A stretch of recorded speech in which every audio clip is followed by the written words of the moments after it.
Alors le terme d'énergie spirituelle est beaucoup employé aujourd'hui dans divers secteurs, donc il faut toujours préciser, et c'est un des termes les plus difficiles qui soit à préciser le mot énergie. Ça peut recouvrir beaucoup de choses. En effet, on le retrouve, et on le trouve fortement chez Teilhard de Chardin, qui lui se situe franchement dans une vision trinitaire, et notamment avec une place très importante du Christ évoluteur, du Christ alpha et oméga.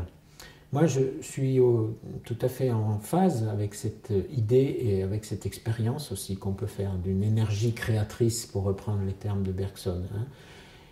Oui, quelque chose de l'ordre d'une énergie émane du fond des choses, du fond de l'univers, du fond du cœur de l'homme. Et justement, c'est une des grosses questions que l'on retrouve aujourd'hui dans la modernité du dialogue entre science et religion, parce que notamment la physique, mais beaucoup de branches différentes des sciences dites dures, nous montrent aujourd'hui que le fond des choses est inaccessible par les sciences elles-mêmes.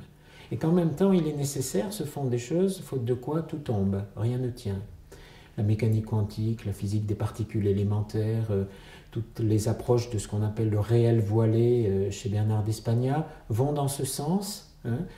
Le fond des choses nous échappe, et de ce fond des choses émerge en effet une énergie créatrice. Mais alors, Teilhard de Chardin n'a pas une vision gnostique. Il conserve tout à fait, il ne dit pas que cette énergie, c'est Dieu directement.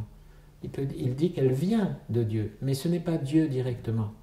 Et il ne confond pas la nature et l'énergie de la nature avec Dieu lui-même. Il pense que c'est une énergie divine, oui, tout à fait, mais vous voyez, c'est là qu'on retrouve la différence entre la gnose et une vision judéo-chrétienne, où il y a une altérité fondamentale de Dieu qui se donne